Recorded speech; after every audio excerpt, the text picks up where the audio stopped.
One of the coolest things that you can do as a wine lover is get up to Lodi in California and go cruise around and look at some of the oldest grapevines in the country. There are grapevines dating back to the 1800s there that are older than pretty much anything else you're going to find. And yet Lodi still does not get the credit that it's due. I am obsessed with this place. You can find some really, really interesting wines, often for a fraction of the price that you would find elsewhere. And this is a great example of one of those. It remains a hidden gem, a little secret of the wine world. And you know what? I'm kind of okay with that. This is the Markus Carignane. This is coming from vines that are almost 100 years old, and the vintage here is 2021. So you do the math on that for me and let me know if you feel like that is an appropriate age for your vines, because for me, it feels like a great age for the vines and something you don't see very often. You also don't see 100% Carignan very often. So I'm very excited to see a very pure expression of this grape, which is very often blended with lots of other grapes that we're finding in the southern parts of France. This wine, as you can tell, is a little bit on the lighter side, not quite as light as what you might expect from like a Pinot Noir, even like a Grenache.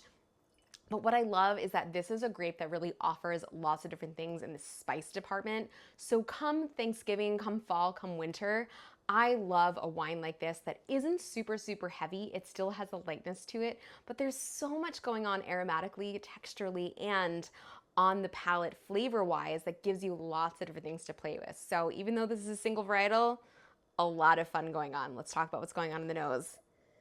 Stick your nose in the glass and tell me something. Are you or are you not getting something altogether a little charcuterie, like a little meaty, a little almost bloody? I know, I said it, but I think it's there. And this is a really fun wine that gives you some salinity. It gives you fruit for sure, but there's also some other savory things going on that I love so much about Carignane.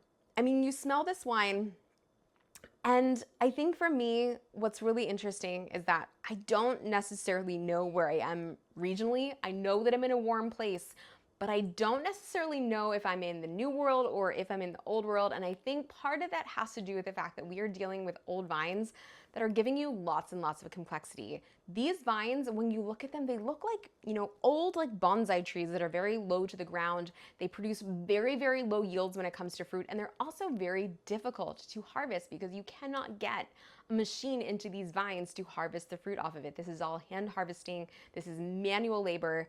And so I think to me, this really just shows the fact that there is something so hand touched about this wine and so unique and so nuanced. It shows up in the glass in lots of different ways. Let's talk about the palate.